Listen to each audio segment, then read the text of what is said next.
Shalom, everybody. Welcome to this week's Journey Through Torah. This week, we're rounding out the corner, about to finish this book. And as we do, we're going to find out what some of the emphasis is for this book. Some of the things that bookcase, if you will, this book, how it starts, how it finishes, everything in between. It all works together, right? Well, this book, Vayikra, has been talking about holiness. It's been talking about drawing into the presence of Yahweh, been showing us how to approach him. And the idea is that he wants us to approach him. So how do we do that? And we've been learning about that throughout the entirety of this book, the differences of clean, unclean, and holy and common. And now we're continuing in that, and the idea that Yahweh is showing us he wants us to be planted in him. He wants us to grow in the relationship that he has with us, and he wants to show us that he has a better way for us to live in the promises that he is bringing us to. Okay, this parsha is Behar. Next parsha is Behar, but Behar is in the mountain. Now, some translate as on the mountain, but Behar can be translated as in the mountain. So, what mountain and how are we in it? Right? Well, we know, in scripturally speaking, the mountain of God can represent many things, mainly where he dwells, and can represent him himself, can represent Yahweh himself. So what does it mean to be planted in the mountain? And is that a scriptural basis, right? So we're going to talk about that. We're going to touch on the Shabbat. We're going to touch on Jubilee and all of this coming in together, okay? So before we go forward in this parsha, let's take a quick look back. Exodus 15, verses 17 and 18, it says that you bring them in and you plant them in the mountain of your inheritance, the place, Adonai, that you have made for yourself to dwell. In the sanctuary, Adonai, which your hands have prepared, and Adonai will reign forever and ever. So he says he's going to bring Israel out. Remember, this is when he brought them out of Mitzrayim. He brought them out and was bringing them to himself. So when he does this, what does he mean by that, right? So to be planted in him. What does it mean to be planted in his mountain? Well, being planted is significant to the promises of Yahweh. Matter of fact, when Israel was to enter the land, they were to plant in obedience to Yahweh. Being planted showed trust. Being planted showed that they're relying on Yahweh for everything that he said, and they're not going to move from here. They're going to trust him and follow him and do as he said. They're going to be planted, allow their roots to grow, and then flourish, downward, growing deep and upward to Yahweh as well. Now, in that, when they go into the land, they were supposed to plant. I mean, it's not like they were to go into the land and, okay, now what? Well, now you have to work the land. Now you have to do what you need to do to continue survival on a consistent basis. Well, one of those things is plant. And they had to plant crops, and they had to plant trees and plant all these things as well. But there's some instruction they were given regarding that. Leviticus 19:23 says, when you come into the land and you have planted all kinds of trees for food, you are to consider their fruit as forbidden. 3 years it will be forbidden to you. It is not to be eaten. In the 4th year, all its fruit will be holy, for giving praise to Adonai. And in the 5th year, you may eat its fruit, so it will yield its increase to you, for I am Adonai your God. Trees in many places relate to people. And in the scripture, we see very anthropomorphic properties given to different things, trees being one of them, like the trees of the field clap their hands, right?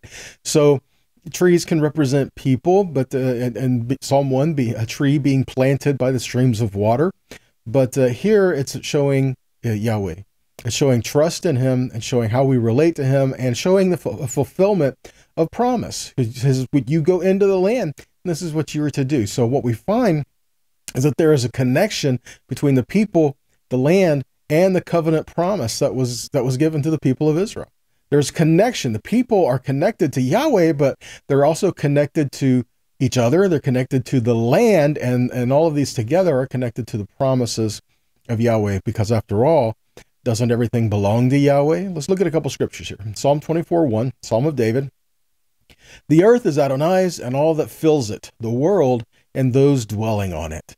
In Leviticus 25:23, moreover, the land is not to be sold permanently, because the land is mine, and you are sojourners with me. See, the land belongs to Yahweh, but he wants us to dwell with him in this land and to care for it. See, we are caretakers of this land, right? It belongs to Yahweh. So what happens here? How does this parsha start? How do we find that this obedience to Yahweh, this surrender to Him and trusting Him? How do we find all this relating in the Scripture? Well, here's one aspect of it. This parsha starts off, Leviticus 25. Adonai said to Moshe on Mount Sinai, "Speak to Bnei Israel and tell them, when you come into the land which I gave you, the land is to keep a Shabbat to Adonai. For 6 years you may sow your field. For 6 years you may prune your vineyard and gather in its fruit." See that? The land is to observe a Shabbat. Now again, Shabbat is a matter of trusting Yahweh. You work 6 days, you do what you do the 6 days, what you need, but the seventh day is a day of trust Yahweh, seeking that reconnecting with Him, coming back into Him to rest physically and spiritually and in Him. And so this is showing that you rely on Him. Plus, we learn that Shabbat is a seal of covenant. It's a sign of covenant for the people of Israel. And so here we have all this together. So Yahweh is telling the people, when you go into the land itself is to observe a Shabbat. And what we find as you go on, you read, not getting into that today, but you find they didn't keep these Shabbat years, and they didn't keep these times, and so they were exiled because of it. See, the not keeping covenant will cause exile, being removed from the promise and the presence of Yahweh, okay? But that's why He brought us to a place of restoration, reconciliation, and bringing us into Him. Okay, now how does this parsha end? We see how it begins. It begins with, even though the land is going to keep a Shabbat, Leviticus 26:2, the parsha ends, "You are to keep my Shabbatot," that's plural of Shabbat, "and have reverence for my sanctuary. I am Adonai." See that common theme? Common theme is Shabbat. And it says, when you keep my Shabbat, you are reverencing my sanctuary. You are showing that you honor Yahweh in doing so. You are trusting Him in keeping Shabbat. Vayikra 25:2 states that the land itself will observe a Shabbat, and this is to teach us total reliance on Yahweh for our lives, for our redemption, and for our freedom. So let's go forward. Leviticus 25:8. You were to count 7 Shabbats of years. 7 times 7 years, that is 49 years. Side note, kind of sounds like Shavuot, right? Counting for 49 days, then the 50th day. Verse 9, "Then on the 10th day of the 7th month, on Yom HaKippurim, Yom Kippur, you are to sound a blast on the shofar. You were to sound the shofar all through your land, and you were to consecrate the 50th year, proclaiming freedom throughout the land to all its inhabitants, and it will be a yovel for you. You will return everyone to the land he owns, and everyone is to return to his family." So this Jubilee, this hearing the trumpet, and this returning to Yahweh, this is all about remembering the promise, remembering that every generation is going to have an example of this, at least once in their lifetime, right? Yah willing, every 50 years is to be this year of Jubilee, this year of return, this year of restoration, a year of everyone coming back to their inheritance and their heritage, all of this coming in together, okay? And this is the idea. Yahweh gives freedom. We find in 2 Corinthians 3:17, says, "Now that the Lord is Spirit, and where the Spirit of the Lord is, there is liberty, there is freedom." Where Yahweh is, there is freedom. James says in chapter 2, verse 12, "Keep speaking and acting like a people who will be judged by a Torah which gives freedom. For judgment will be without mercy toward one who doesn't show mercy, but mercy wins out over judgment." See that? The word of Yahweh will give freedom. It sets you free and then teaches you the boundaries of life to learn how to stay free, so you don't go jumping into every mud puddle that you find, or fall in every ditch that you come across, right? Shows us how to continue to live for Him in the way. So Leviticus 25:11 says, "The 50th year will be a yovel," a jubilee, a yovel for you. "You shall neither sow nor reap what grows of itself." This word is safiach. It means something that's falling off, a self-grown crop. It's growing by itself. The word for root is safach, which means to scrape out by removal or by association, but also can be gathering together or abiding. So this can mean falling off, but it can also mean being joined to. So the idea here is that we're not sowing new things, we're not planting new things, but that which Yahweh has given to us, we will be joined together in that. We will bring that together, gather that together, and be joined together in what He has provided for us. Okay, that's literally meant the crop, but I was speaking of ourselves as well, the people of Israel themselves. He is calling us to come together. Yeshua says, "If you abide in me, right? And I in you, right? So this is what we're looking at. If we abide in him, then we're going to come together as a people of Yahweh. Leviticus 25:11, again, the 50th year shall be a Yovel, a Jubilee for you. In it you shall neither sow nor reap what grows of itself, nor gather the grapes from the undressed vines, for it is a Jubilee. It shall be holy to you. You may eat the produce of the field, and in this year of Jubilee, each of you shall return to his property. That's important, verse 13, because the Yovel, the Jubilee, cannot be declared until all of God's people come back home, come back to the land of covenant that was promised to them. The Yovel, this Jubilee year, cannot be declared until all God's people come home. Yeshua said he came for the lost sheep of the house of Israel, right? Until all the tribes return home and all those that are to be joined in with them, as Ezekiel states, that that's when Jubilee is going to rightfully and fully be declared. Okay, it could not be pronounced without knowing all the 12 tribes. Leviticus 25:10 says you were to consecrate the 50th year, proclaiming freedom throughout the land to all its inhabitants, and all, no matter where you are, will be gathered in and brought back. It is a return for everyone to the land that he owns, and a return of everyone to the family, to their family, their rightful place of inheritance, their heritage, and calling back into the land of covenant. Yeshua said in Matthew 10:16, go to the lost sheep of the house of Israel. And in Matthew 15:24, he says, I was sent to the lost sheep of the house of Israel. John chapter 10, verse 14, Yeshua says, I am the good shepherd. I know my own, and my own know me. Just as the Father knows me, and I know the Father, and I lay down my life for the sheep. And I have other sheep that are not of this fold. I must bring them also, and they will listen to my voice. So there will be one flock and one shepherd.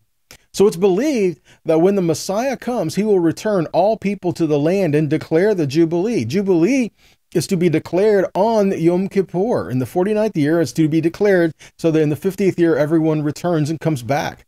Yeshua started this work when he was in the synagogue and he read Isaiah 61. In Luke 4, he says, today, as you have heard it read, and this passage of the Tanakh was fulfilled, he started to read this to them. This is also understood in John 11:47. It says, so the chief priests and the Pharisees gathered the council, and they said, what are we to do?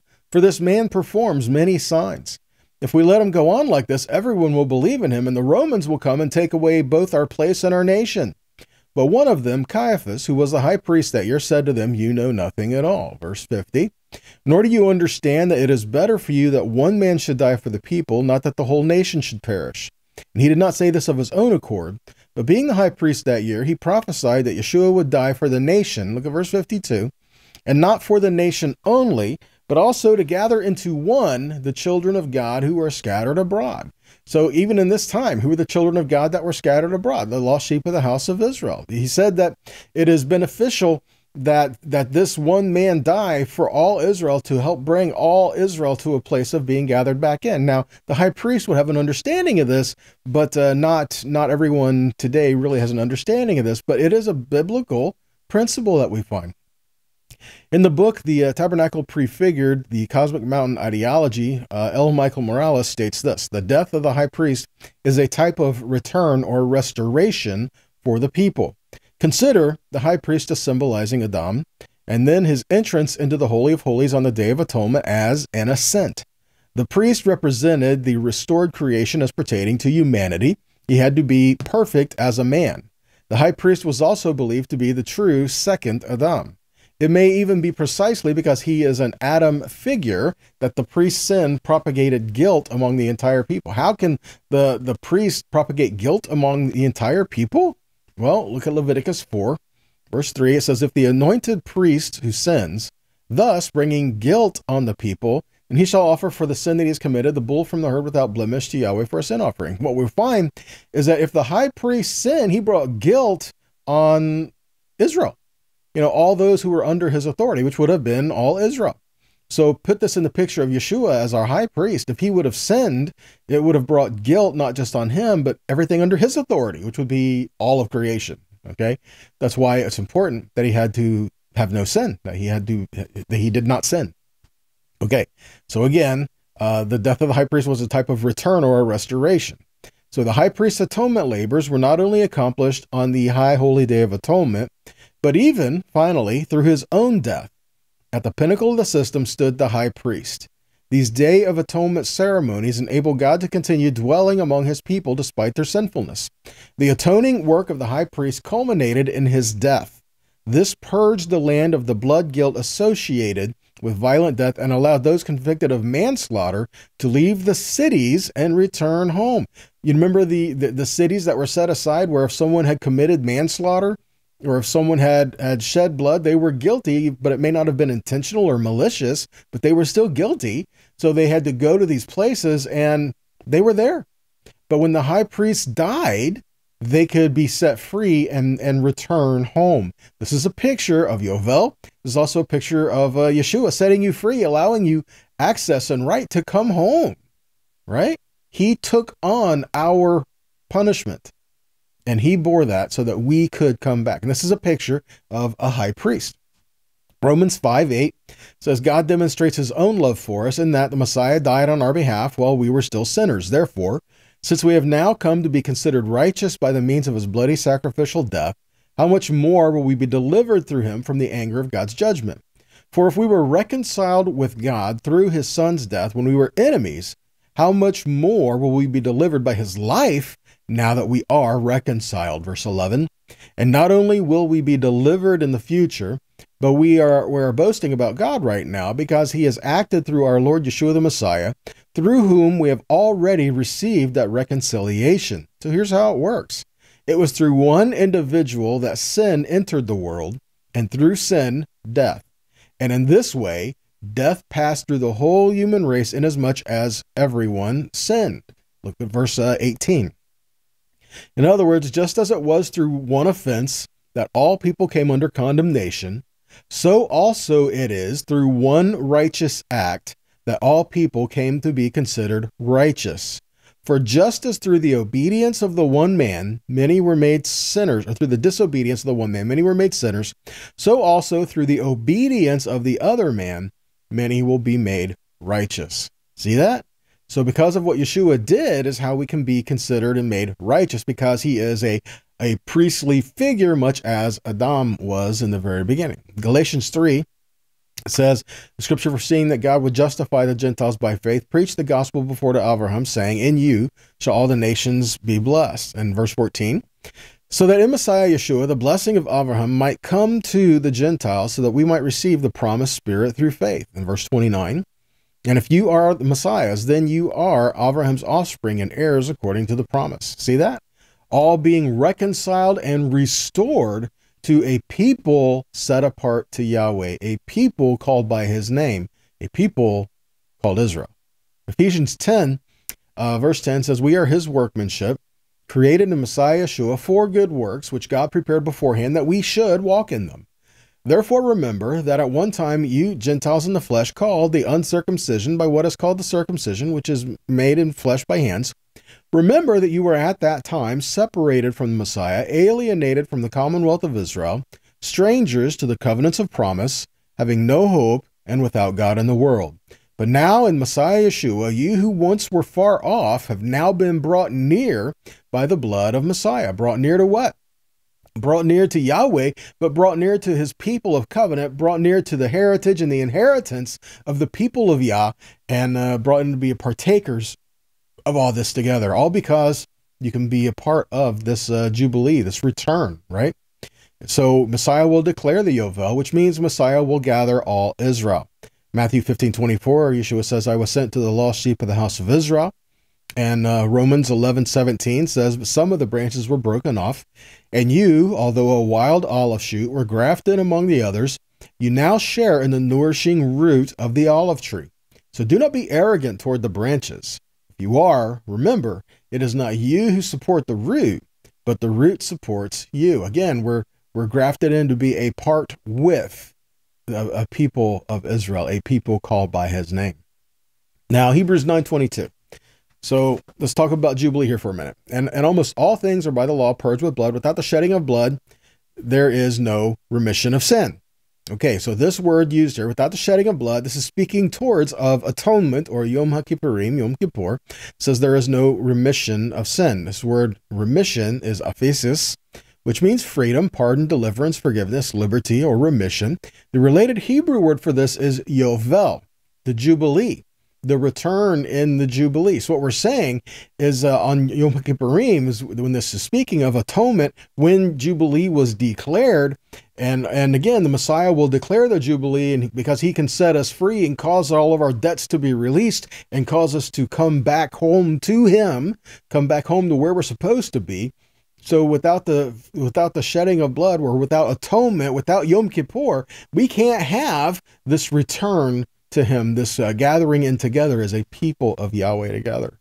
We can't have the Yovel, the freedom in him, without that. So Leviticus 16:32 says, the priest who is anointed and consecrated as priest in his father's place shall make an atonement, wearing the holy linen garments.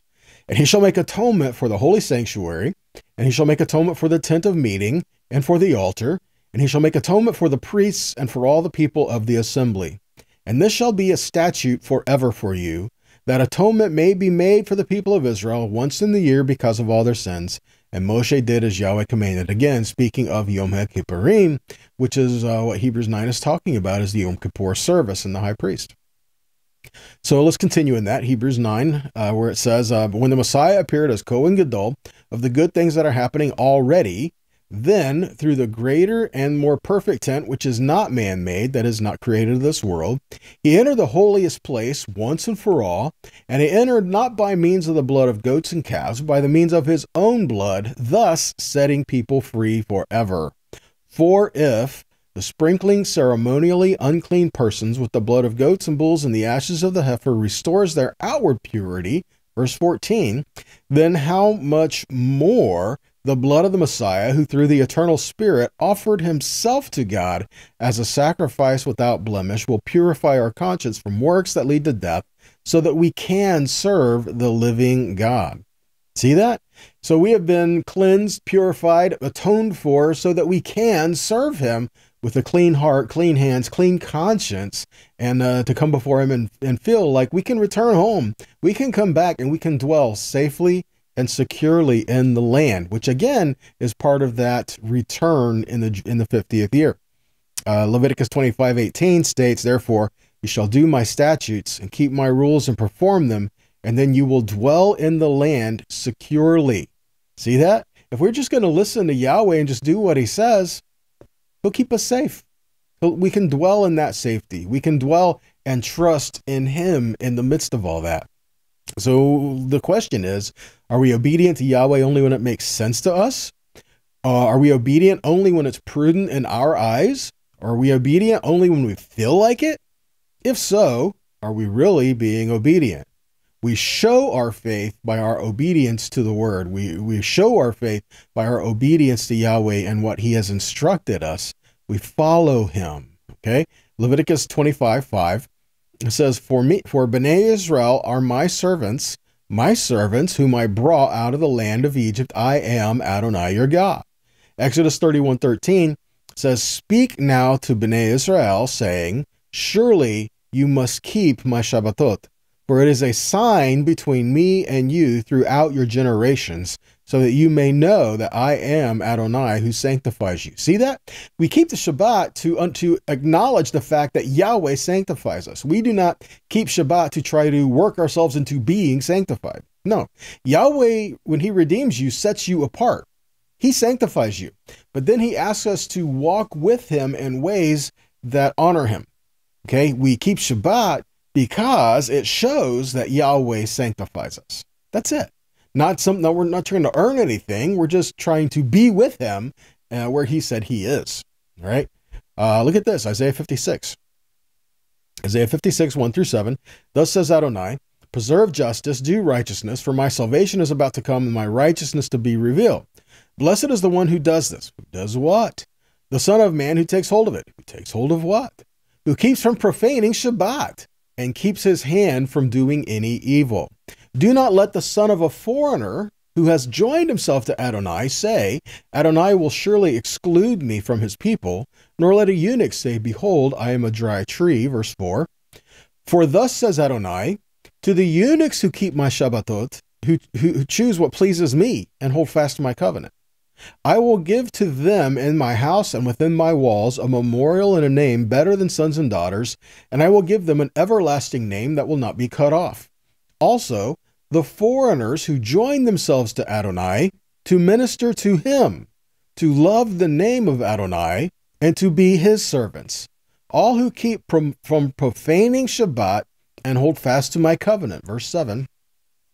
These I will bring to my holy mountain, and let them rejoice in my house of prayer. Their burnt offerings and sacrifices will be acceptable on my altar, for my house will be called a house of prayer for all nations. See that? You may have heard, my house will be a house of prayer for all nations. But did you understand the context of this is in Scripture of all who come to him, give themselves to a place of being in covenant with Yahweh, and keep Shabbat, who seek to minister to him, who seek to honor him. See? We're very selfish when we're reading things in the Scriptures. It says, my house will be called a house of prayer for all people. We think, oh, it's just so we can get together and just feel good, right? No, this is about a people who keep covenant and honor Yahweh. It doesn't matter where you came from. But once you submit yourself to Yahweh, you now become a part of his people. No matter where you were, you now are something new. 1 Peter 2, 7 and 8 says, now to you who keep trusting, he is precious. But to those who are not trusting, the very stone that the builders rejected has become the cornerstone. Also, he is a stone that will make people stumble, a rock over which they will trip. They're stumbling at the word, disobeying it, as have been planned. See that? Peter is equating obedience with the heart for Yahweh. He's saying, if you don't believe, then you'll be disobedient. If you believe, you'll be obedient. And even put this down this way, like the Shabbat years, same with the 6 days and then the 7th day Shabbat, same principles apply. There's a blessing in the 6th year for preparation. The blessing and preparation of the 6th day was the same. They gathered manna every day, but they gathered twice as much on the 6th day, and because it requires faithfulness to walk in the provision of it, but you had to honor it, you had to gather it, you had to bring it together, right? On the 6th day, there was twice as much manna there, but you had to go collect it and be prepared for it, because as you prepared yourself to enter into Shabbat, Yahweh gave you that blessing on the 6th day to see you through it. Now, if you did not have the faith on the 6th day to collect what you needed to collect in the 7th, when the 7th came, you didn't get that blessing. You didn't have what you needed because you didn't listen. You weren't obedient. So Yahweh will give us, much like in the Shemitah years, you had to make the decision before the 7th year got here. You had to make the decision in the 6th year what you're going to do, because in that 7th year you're not gonna plant there, right? So in that 7th year, it's going to rest. The land is going to rest. You're not going to plant. You're not going to reap. You're not going to sow, and which means you're going to have more time spending with family. You're going to have more time spending in prayer and Yahweh and gathering with his people. All this and having all the people returning back home and coming back. And again, it's this great reunion that's supposed to happen, right?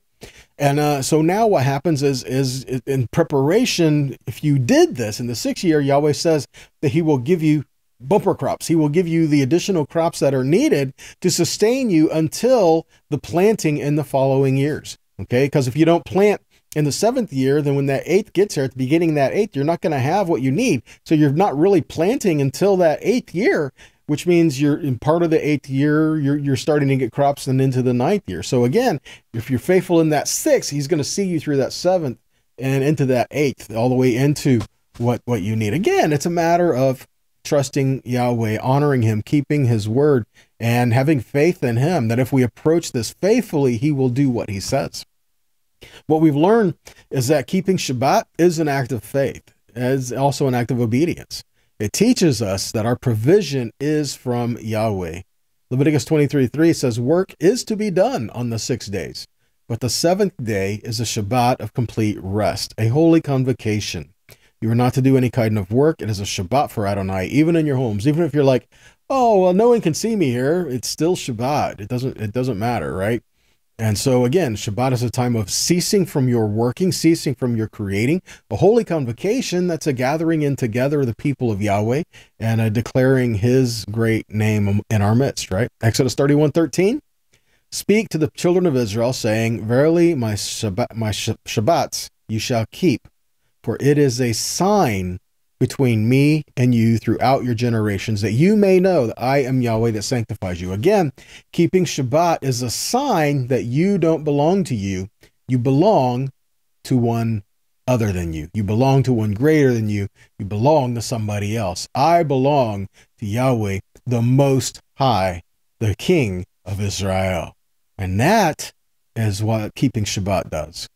It's a matter of trusting Yahweh and showing the world I don't work in my own means. I don't rely on myself. I rely on the creator of heaven and earth. I rely on the one true God. All right, so that's all we have for you today, guys.